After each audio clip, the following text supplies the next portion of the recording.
আজকের গল্প মহাশক্তির গল্প, মা কালীর অলৌকিক মহিমার গল্প। তিনি শুধু ধ্বংসের দেবী নন, তিনি সৃষ্টিরও আদিশক্তি। যখন অন্যায় পৃথিবীকে গ্রাস করে, তখনই তিনি আবির্ভূত হন। অনেক কাল আগে দেবতা ও অসুরদের মধ্যে শুরু হয় ভয়ঙ্কর যুদ্ধ। অসুরদের নেতা ছিল রক্তবীজ নামে এক ভয়ঙ্কর দানব। রক্তবীজের ছিল এক অদ্ভুত বরদান।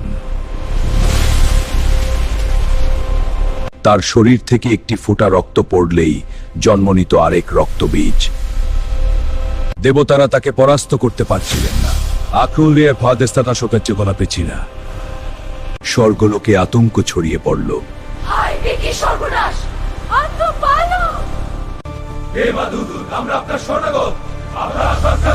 এসো, আমি আছি।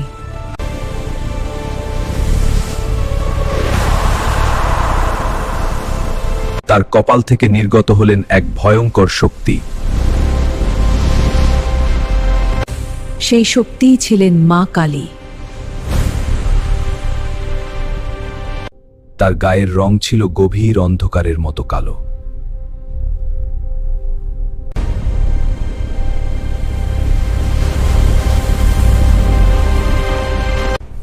গলায় ছিল নরমুণ্ডের মালা।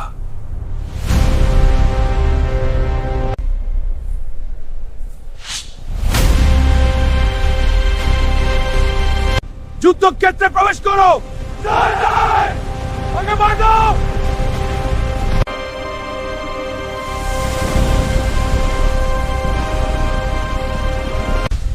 তোর দিকে ধেয়ে এলাম। না, এটা শুরু আসছে সব আর সৌগাছ।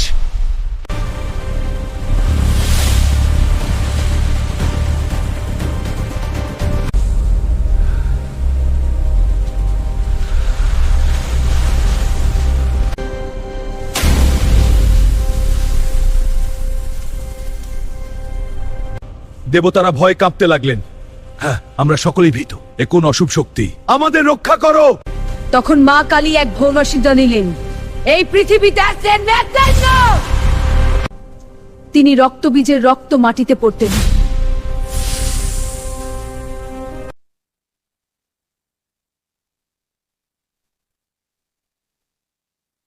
এক এক করে সব রক্ত, এক এক করে সব রক্ত।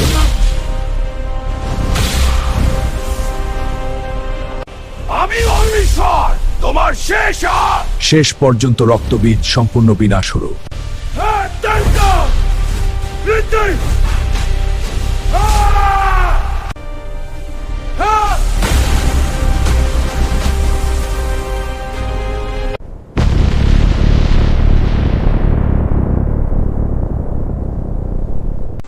দেবতারা এই সংকট আমাদের সকলকে চিন্তিত করে তুলেছে। আমাদের শক্তি যথেষ্ট হবে, আমাদের একসাথে থাকতে হবে। যদি এই তাণ্ডব চলতে থাকে, সৃষ্টি ধ্বংস হয়ে যাবে। তখন সবাই গেলেন মহাদেবের কাছে। এইভাবে সমস্ত কিছু ঘটেছে মহাদেব। আপনার শান্তি ও ধৈর্যের জন্য আমরা কৃতজ্ঞ। তিনি জানতেন এই শক্তিকে শান্ত করতে হবে।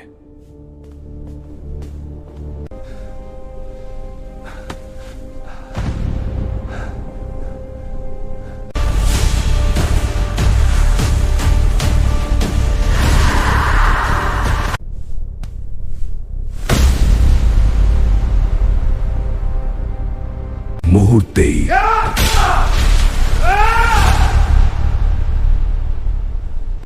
তিনি বুঝতে পারলেন, যাকে পদ করেছেন তিনি স্বয়ং শিব। লজ্জা লাগছে? লজ্জা আমার হেবে।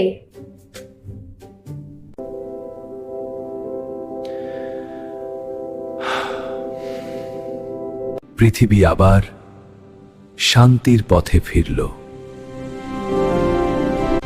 মা কালী শুধু ধ্বংসের দেবী নন। আমার সোনা বাবু। মা, হ্যাঁ, মা এসেছে। এক গ্রামে ছিল এক দরিদ্র ভক্ত। ও ক্লিং কালিকায়ে নমঃ, ও ক্লিং কালিকায়ে নমঃ, ও কিং কালিকায়ে নমঃ। একদিন সে সিদ্ধান্ত নিল শেষবারের মতো মন্দিরে যাবে, শেষবারের মতো। ফিরে এসেছিস বাবা? হ্যাঁ মা, খালি হাতে এলাম। কোনো চিন্তা নেই, তুই এলেই আমার সব পাওয়া হয়ে গেল। তার চোখে ছিল জল। মা, আমি আর পারছি না। কি হয়েছে বাবা বলতো?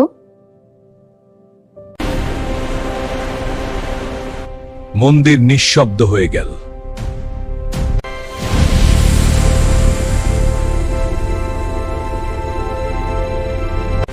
জয় মা কালী।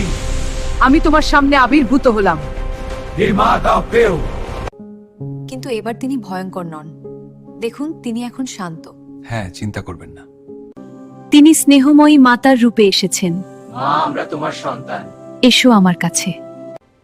ভয় পেও না, আমি আছি।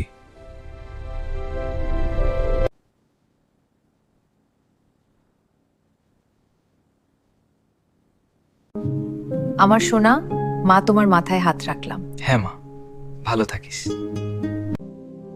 তার হৃদয় ভরে গেল শান্তিতে। পরদিন থেকে তার জীবনে পরিবর্তন শুরু হলো। মা, আমি নতুন কাজটা পেয়েছি। সত্যি? কি খুশির খবর! হ্যাঁ, এখন আমরা ভালো থাকবো। আল্লাহর রহমতে। তার সংসারে সুখ ফিরে এলো। সে বুঝলো মা কখনো সন্তানকে করেন না।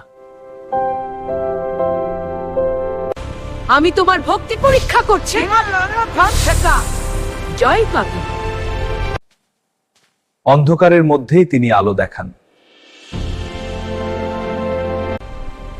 তিনি শক্তির প্রতীক, তিনি শক্তির প্রতীক। তিনি সাহসের প্রতীক, তিনি সাহসের প্রতীক, তিনি সাহসের প্রতীক। অন্যায়ের বিরুদ্ধে আমাদের এই লড়াইছে আমরাই প্রতিবাদ। আমরা জয়ী অন্যায় দিত্যা। তার কালো রূপ অজানার প্রতীক।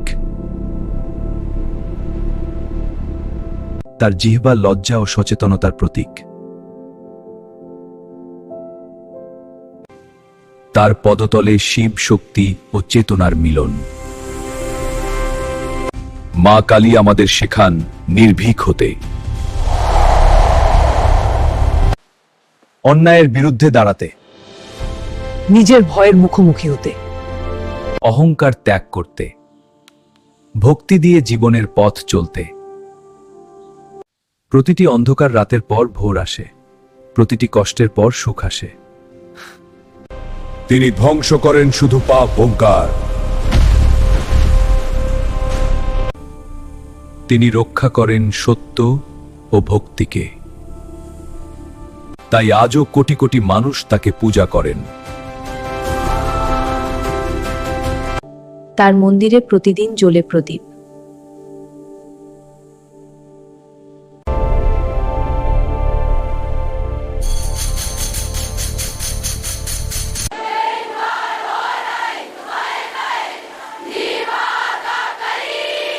এই ডাক পৌঁছে যায় মায়ের কাছে। আমার সোনা। তিনি সব শোনে, তিনি সব জানেন।